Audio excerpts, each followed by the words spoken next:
Hello दोस्तों। तो आज का वीडियो लेक्चर बिल्कुल अलग है, राइट। तो आज का हमारा हेडिंग होगा माइक्रोमीटर या स्क्रू गेज, यानी कि आप पढ़ने वाले हैं स्क्रू गेज के बारे में, ठीक।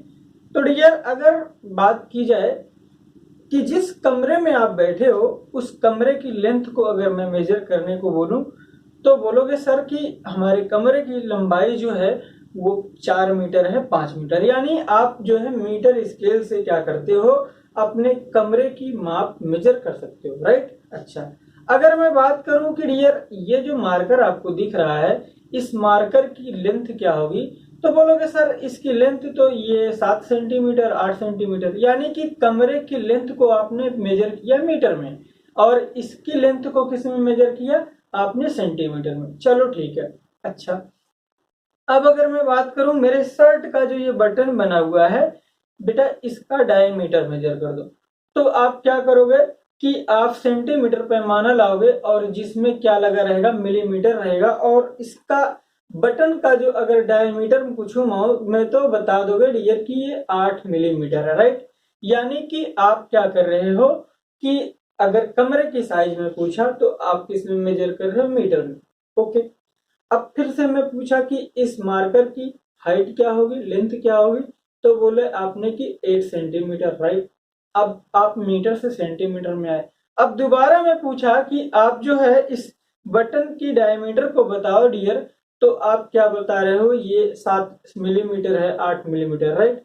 लेकिन अगर मैं क्या करूं कि और कोई छोटा सेक्शन ले लूं, जैसे कोई वायर है, राइट, एक वायर है, या फिर क्या कह दूं कि ये शर्ट की मोटाई बता दो, शर्ट का कपड़ा कितना मोटा है इसकी मोटाई बता दो, राइट। यानी कोई सीट हुई या फिर कोई वायर हुआ, या फिर कह दिया जाए कि कोई राड हुई बहुत पतली सी, तो उसका डायमीटर आपको मेजर करना है, तो उससे जो है आप सिंपल सेंटीमीटर या मीटर पैमाने से मेजर नहीं कर सकते, राइट।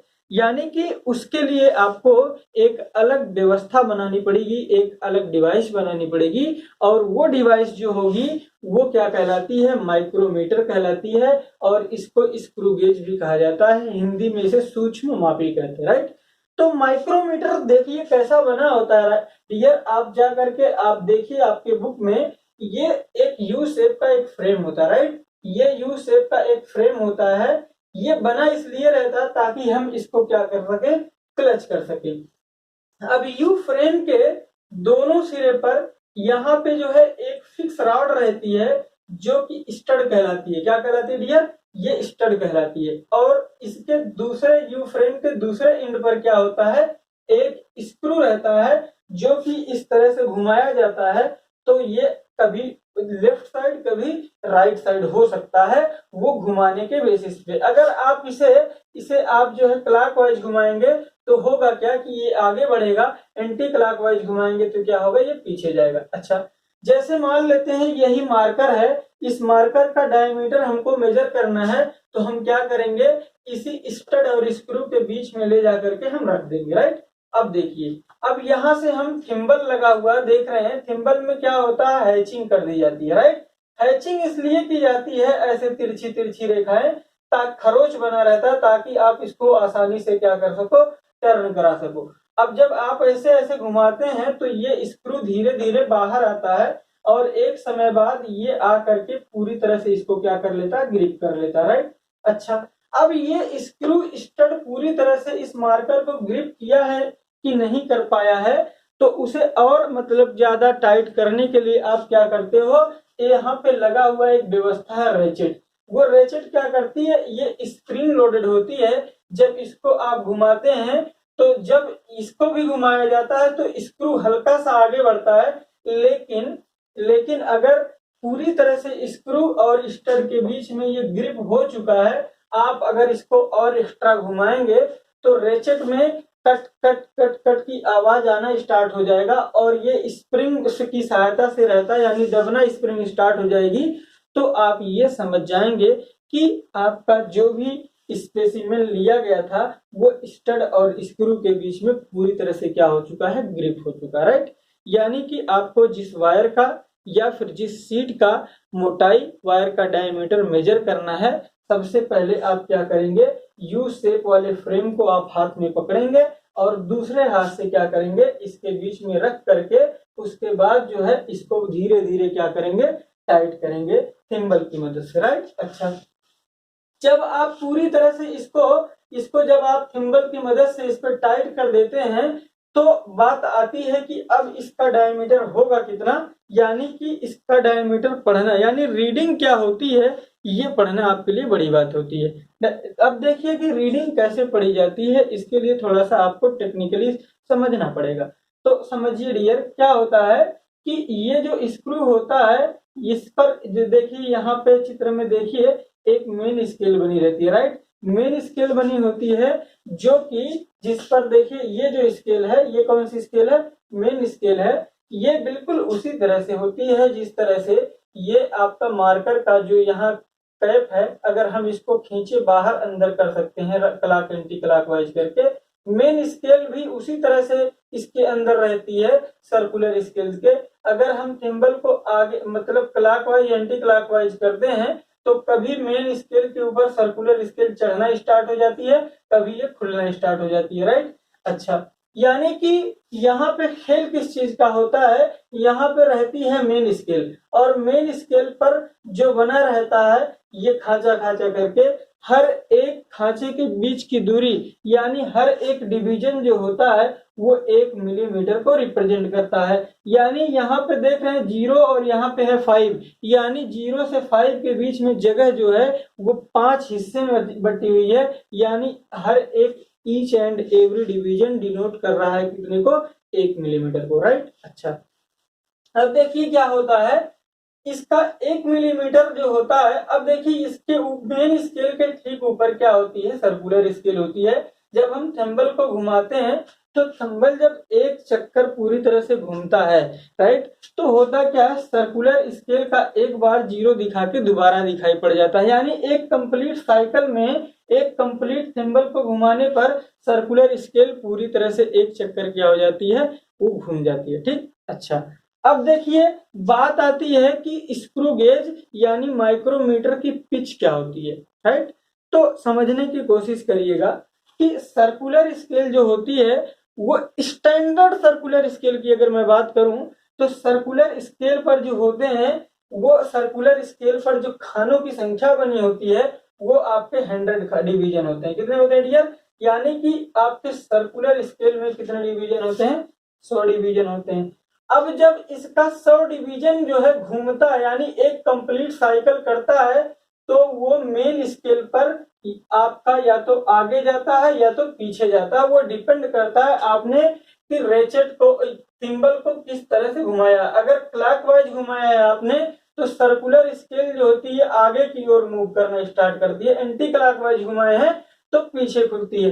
तो एक कंप्लीट साइकिल में यानी कि सर्कुलर स्केल की एक कंप्लीट साइकिल होने पर सर्कुलर स्केल जितना आगे या तो पीछे खिसकती है उसी को क्या बोला जाता है, उसी को बोला जाता है पिच, राइट। यानी कि एक सर्कुलर स्केल जो होती है स्टैंडर्ड, वो या तो उसमें 100 डिवीजन होते हैं सर्कुलर स्केल पे या तो होते हैं 50, राइट। अच्छा, जो 100 डिवीजन वाला होता है वो वन साइकिल में, किसमें, वन साइकिल में डियर चलता कितना है, 1 मिलीमीटर चलता है। इसी तरह से 50 मिलीमीटर वाले की अगर बात किया जाए तो 50 मिलीमीटर वाला 50 खाने वाले की अगर बात किया जाए जिसमें सर्कुलर में जिसमें 50 खाने रहते हैं, वो अगर 2 साइकिल चलता है तो डियर तो कितना चलता है, 1 मिलीमीटर चलता है, किसमें, ये 2 साइकिल में, राइट।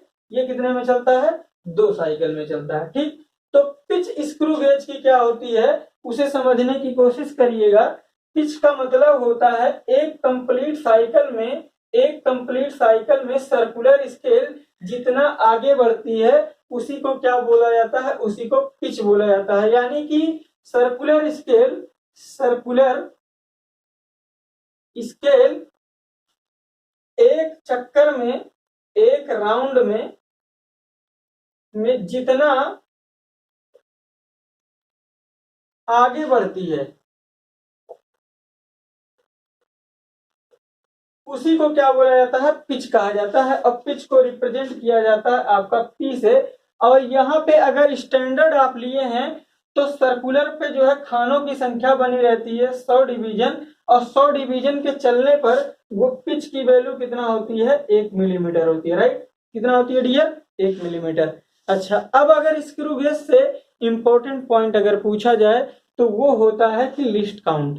यानी कि लिस्ट काउंट का मतलब होता है कोई भी मेजरिंग इंस्ट्रूमेंट जो कि सबसे छोटी वैल्यू को वो पूरी तरह से एक्यूरेसी के साथ मेजर कर सके बिना गलती किए, वही सबसे छोटा हिस्सा ही उसका क्या कहलाता है, लिस्ट काउंट कहलाता है।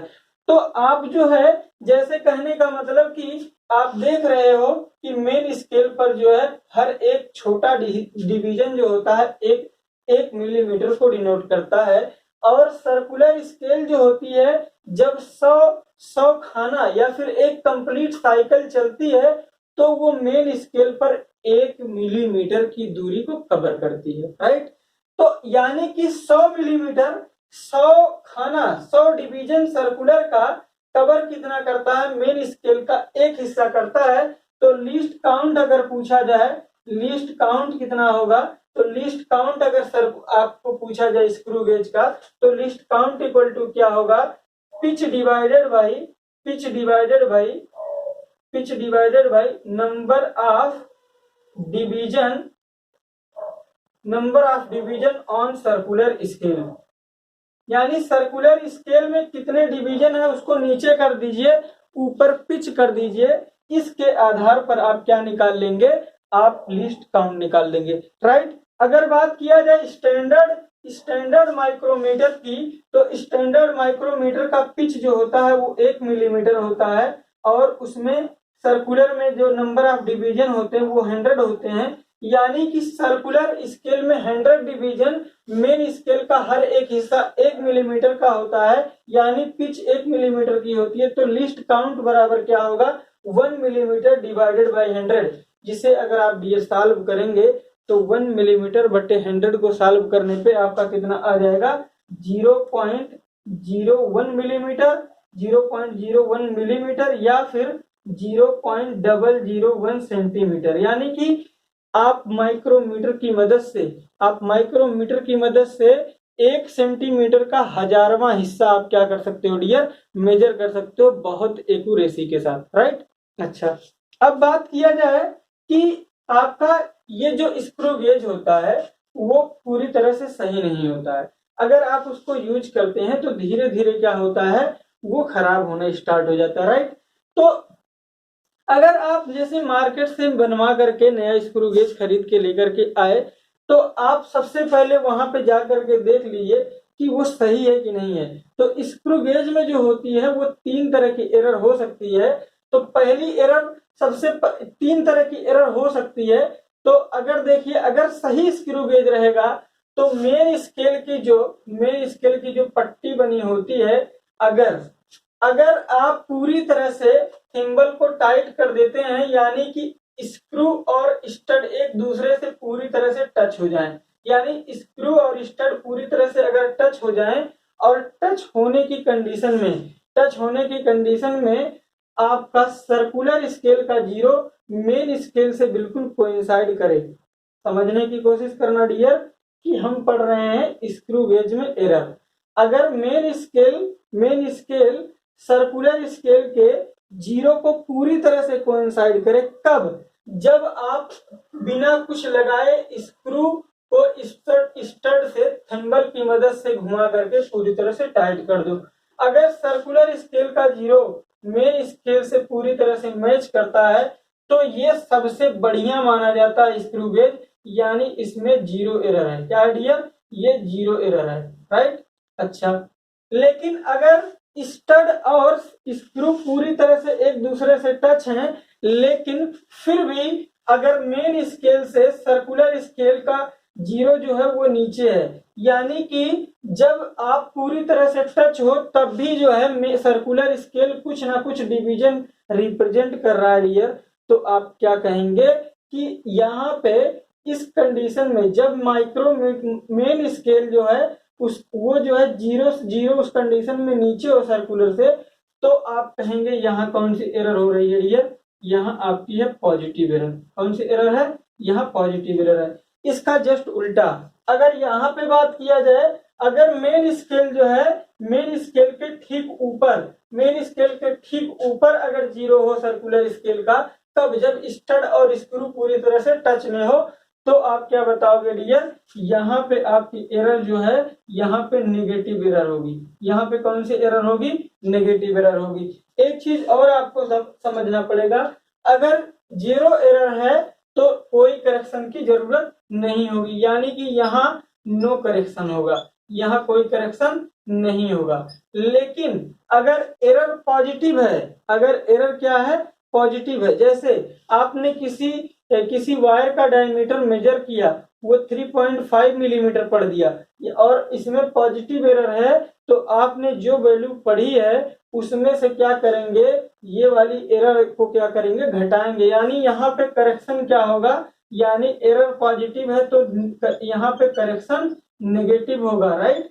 अच्छा, इसका जस्ट उल्टा, अगर एरर नेगेटिव है तो आपका करेक्शन क्या होगा, पॉजिटिव करेक्शन होगा, राइट। अच्छा, तो हमने क्या सीखा कि स्क्रू गेज में जो है वो एरर कितनी तरह की होती है, एक पॉजिटिव एरर हो सकती है, एक नेगेटिव एरर हो सकती है। अगर 0 एरर है तो आप कहेंगे वो स्क्रू गेज आपके मेजरमेंट पॉइंट ऑफ व्यू से क्या है, सबसे बढ़िया है। इसके अलावा एक एरर और होती है, ब्लैक लेस एरर। एक और एरर होती है, उसे बोला जाता है ब्लैक लेस एरर, इसे बोलते हैं ब्लैक लेस एरर। यानी कि अगर आप काफी दिनों से माइक्रोमीटर स्क्रू गेज के यूज कर रहे होते हो, तो होता क्या, यूज करते करते इसका जो स्क्रू पे बने रहते हैं नर्लिंग या फिर चूड़ियां कटी रहती हैं, वो घिस जाती हैं, राइट। तो होता क्या है कि अगर आप थिम्बल को घुमा रहे होते हैं तो भी देखते हैं कि स्क्रू जो है कुछ दूर घुमाने के बाद थिम्बल को, उसके बाद स्क्रू तब जाकर के हिलना डुलना स्टार्ट होता है। यानी कि जैसे ही आप थिम्बल हिलाते डुलाते हो, तुरंत स्क्रू जो है हिलना डुलना ना स्टार्ट हो, बल्कि कुछ देर बाद रिस्पॉन्ड अगर करे, तो कहा जाता है कि ये स्क्रू गेज बूढ़ा हो चुका है, यानी उसके भीतर जो है एक परमानेंट एरर आ चुकी होती है। और यही परमानेंट एरर जो होती है, इसे क्या बोला जाता है डियर, ब्लैकलेस एरर कहा जाता है। इसको दूर नहीं कर सकते हैं आप, इसका कोई फार्मूला भी नहीं बना हुआ है, ठीक। तो डियर, हमने आज के वीडियो सेशन में पूरी तरह से माइक्रोमीटर के बारे में पढ़ा। अगर डियर आपको ये वीडियो अच्छा लगा है तो आप वीडियो को लाइक करो, शेयर करो और चैनल को सब्सक्राइब करना। अगले वीडियो के लिए आप जो है नोटिफिकेशन बेल को जरूर प्रेस कर दीजिए। वीडियो को देखने के लिए आपको धन्यवाद डियर।